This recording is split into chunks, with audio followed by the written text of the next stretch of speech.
a menu for slideshow. Where is it, Doc? Look at the right straight up. Now we'll right a little bit. Ah, I There. see it now. Okay. And then from beginning, is that right? Ah, Good. woohoo! Excellent. Quick with We're on. grease.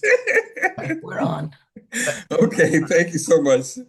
I've been up all night working through this. Bev and I have been working through this. You all know for quite some time. I want to, first of all, I just want to share with you all a quick, one of my funniest moment with Bev. I don't know if you all know this. Bev and I have worked over, in the past year, we've done over 12 different funding requests. Uh, born, I mean, Fulbright being one of them, the fieldwork grant being one of them, but all together we've done over 12.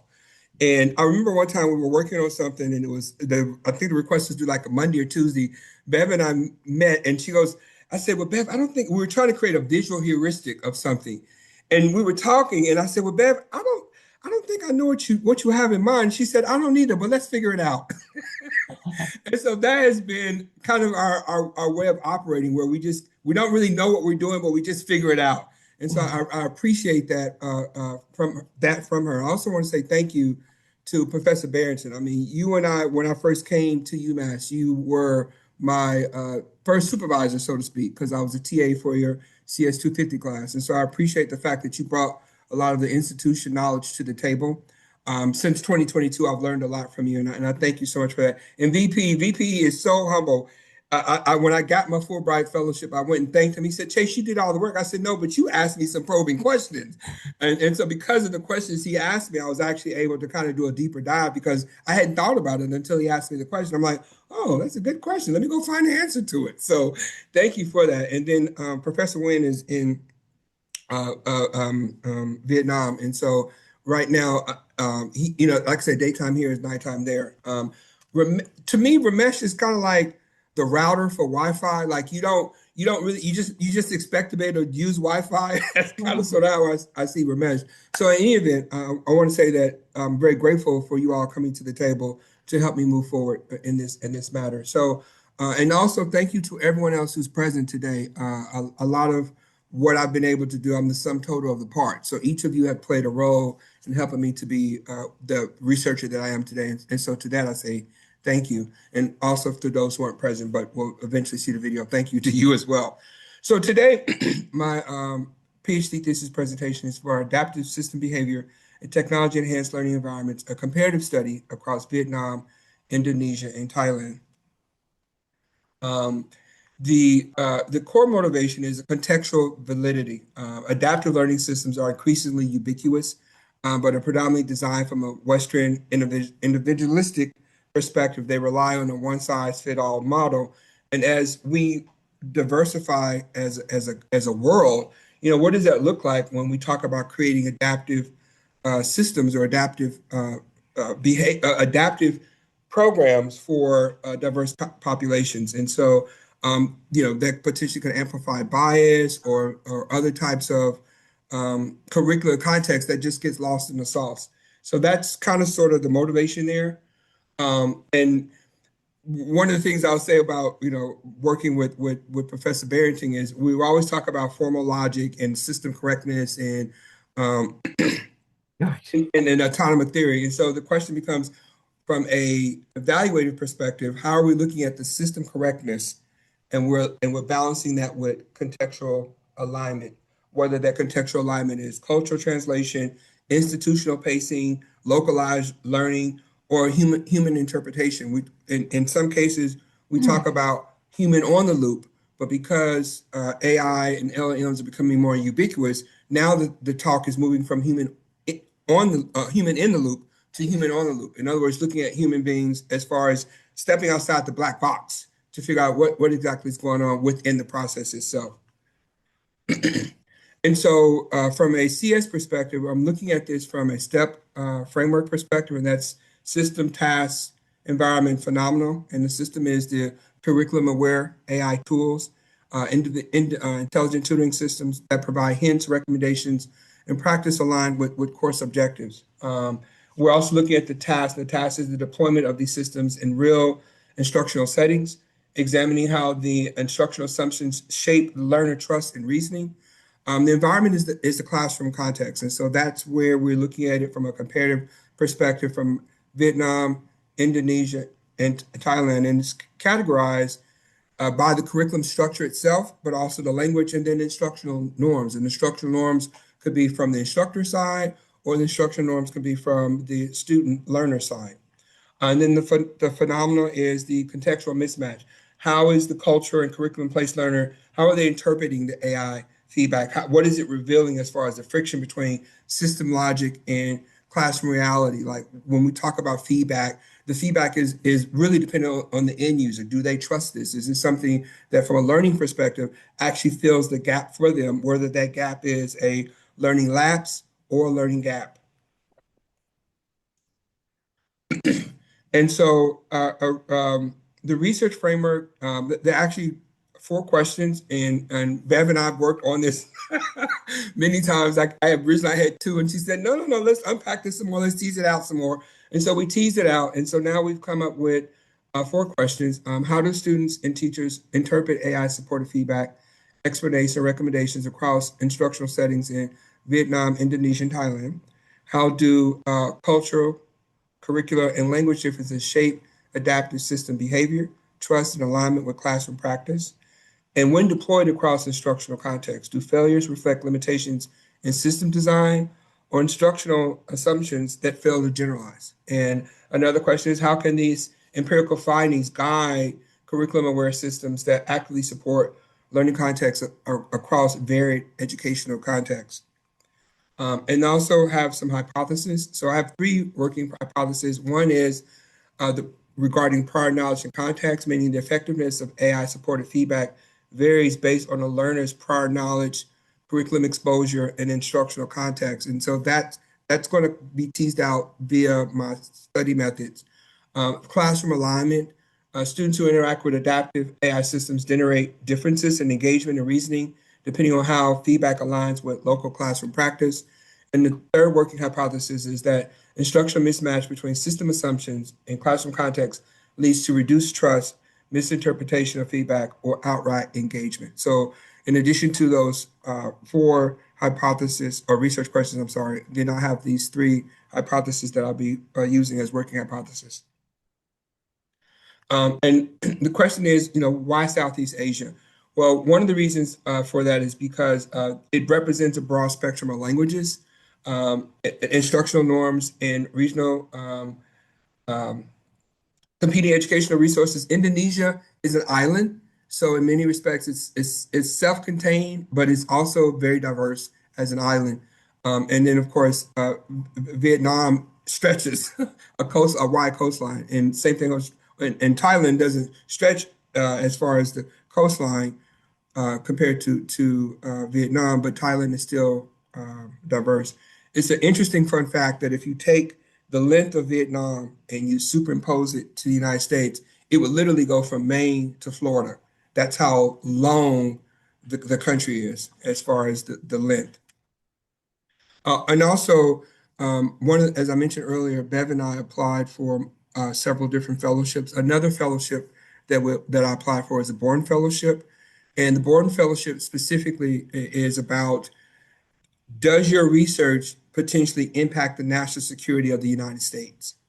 And so from a Southeast Asia perspective, the United States has identified Indonesia, Thailand, and Vietnam as countries of interest from a national security perspective. So there's also another alignment with national security interests of the United States. So that's part of the Southeast Asian Flagship Language Initiative, and that's again sponsored by the Bourne Awards. I applied for the Bourne Awards. I didn't get Bourne, but I did get Fulbright. One of the things that we're looking at as we move forward is the regional curriculum environment. So there's there's some similarities among the 3 countries, the 3 host institutions that I was specifically looking at, but then there's also some divergence because each country approaches from a more unique perspective. So in Vietnam, I'll be at the Vietnam National Institution. So this is an overview of the curriculum that they have. And then in Indonesia, that's an overview of the curriculum that will be there at the University of Indonesia. and then the overview of the curriculum for Thailand. Again, there's some similarities, but then there's also some divergence. As far as the capturing the phenomenon that I mentioned earlier from the STEP framework, I'm going to use a mixed methods approach. One is the interviews. For interviews, I'm potentially targeting 10 to 12 teachers per country with the goal of extracting their mental models and pedagogical rationale behind AI use. So this will be expert elicitation. And then I'll also be doing a curriculum review, and that is looking at the specific curriculum that each institution is offering. And this is just to assess the national standard, but also to create a norm among the different countries from a deployment perspective. So those two approaches will require an IRB, but those IRB design will be called expert elicitation. And so then the other two of the four is classroom observations, and that's where I'll be in selective rooms doing real-time rubric-based tracking of how students are interacting with the systems versus whether they're getting feedback, whether they're ignoring it, whether they're trusting. And this builds upon previous research that Bev has done. We have a student engagement data set, so this potentially could build upon the student engagement data set that Bev has previously created. And then there also will be small group discussions where we're targeting 3 to 4 groups per country. And I'm trying to capture like the ground truth as far as the students' perceptions, their friction points, and actual pattern usage. So that would be that is the mixed method data collections that I'll be using. And so to map the data collection to the questions, for interpretation, I'll be using the classroom observation, small group discussions, and that's for question 1. And for question 2, I'll be using interviews, classroom observations, curriculum review. For question 3, I'll be using the cross analysis among the 3 countries to figure out what that looks like as far as system and environment interaction. And then for research question 4, this is just the synthesis. And some of that target participation will pop out of the AI or EdTech developers. So my thinking is that while I'm there, I also will be talking to some IT individuals and get some of their mental models. And again, that will be a component of the expert elicitation. I will also, starting next week, do an application for the NSF I-Corp program. So I previously did I-Corp with 30 participants. Bev and Dave, I'm sorry, participated before. So that was for a regional program sponsored by Cornell. So now I'll be submitting an application for a national program. So the thinking is by virtue of using that national program, I'll also be able to reach out nationwide to IT developers in the United States, and I'll be able to compare, again, from an expert elicitation perspective, I'll be able to compare their mental models to other mental models in those respective countries. And so just to provide a visual heuristic, I mentioned earlier there'll be 2 separate protocols. So one protocol will be called the design elicitation, and I'll use the classroom observations, the student small groups. The other protocol will be the expert elicitation. And both of those protocols will be used for Indonesia and Thailand. And then I'll refine or analyze that and then use that for my Fulbright deployment. Fulbright will be in January for 10 months.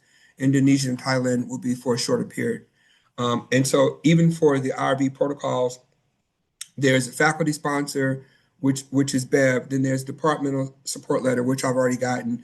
And then there's the IRB approval. So before we even get to those individual IRB protocols, there's a separate process that needs to happen. And Bev and I will be working through that process. We started it a little bit, and we need to just do a deeper dive in regards to vetting, teasing it out some more. But in general, that is the process for the IRB protocol. As a separate process, and I mentioned this earlier, I'll be doing an I-Corps national application, and the data from the I-Corps process will also feed into going to Vietnam in January for Fulbright. So I actually will potentially have two pieces of data to compare to the deeper analysis in Vietnam. And so phase one, which I mentioned earlier, would be the I-Corps application, and this starts before the international fieldwork begins. I-Corps is funded through NSF, so um, I have no control of government funding. I can submit the application, which we will do, because I am a alumni of a regional program. There is lineage for my application to be approved. The application will be submitted to MIT. I previously went under a Cornell node, but for the purposes of the national application, we'll be going under MIT node. And so NSF has said some staff restructuring. So I don't know when the application will be approved or what that approval process looks like because there's been some staff restructuring. But nonetheless, this is the first phase that will do the NSF application. And because I don't know when it will begin or end, what I do know is whenever it starts, I can immediately start using that funding. So the thinking is that it will potentially be off the ground within the next 3 months, that is before August, in regards to funding, because the government resets on October the 1st. So our thinking is that if we get an application in June, that we should know something by July in regards to NSF. And so once that funding comes through, it will create 100 structured customer discovery across 15 institutions. And so I'll be able to deploy that nationwide. And then the international piece is Indonesia and of course Thailand.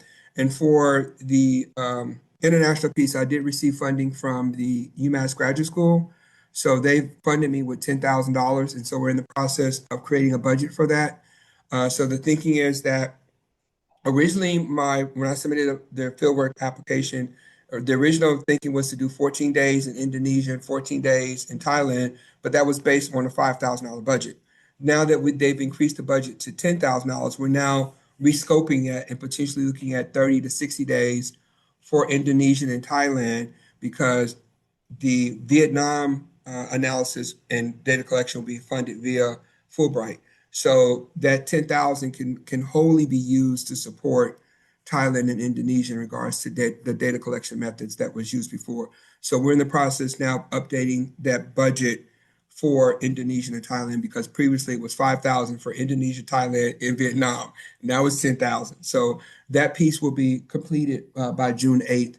And I'm working with the graduate school in regards to that. The phase 4 will be the extended Vietnam immersion. I just recently received approval to start Vietnamese via the 5-college world language program. So that will start in August. So for the most part, it's self-study. But I will be meeting with a weekly instructor to talk conversational Vietnamese. And then in December, there's an oral examination to see if I have the conversational proficiency. So the way that I pass the class is to demonstrate I have conversational proficiency. So it's a 12-week class that starts in August and goes from August to December, and that's target specific to Vietnamese. And so then I'll be deployed in Vietnam for the 10 months, and that will be from January to November of 2027. And so the analysis is we're going to do the data collection, the transcript preparation, thematic coding, cross-case comparison, and then the synthesis interpretation. And I mentioned the collection before. The reason I'm taking or will be taking the Vietnamese classes is so that I can better understand what's happening via classroom engagement, better understand what's happening when I conduct semi-structured interviews.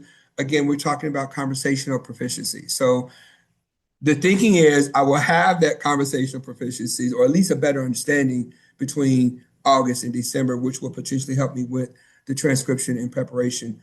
And the transcription and preparation is something that can also be included within the budget of the fieldwork grant in regards to getting retaining the services or potential devices.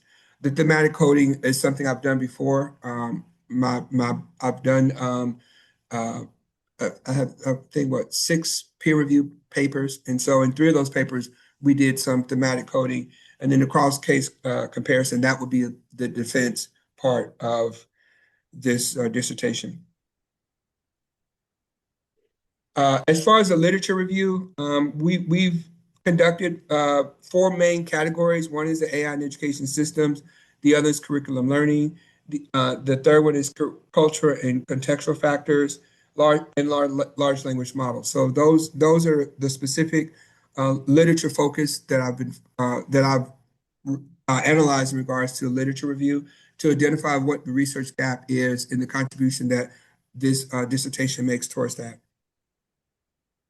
So expected contributions are empirical evidence, and this is again developing the ground truth, delivering first of its kind, first case, cross case data on AI interaction within the Southeast Asian educational systems, potentially offering a conceptual framework, proving that curriculum learning is not a monolithic assumption, but it's a multidimensional structure.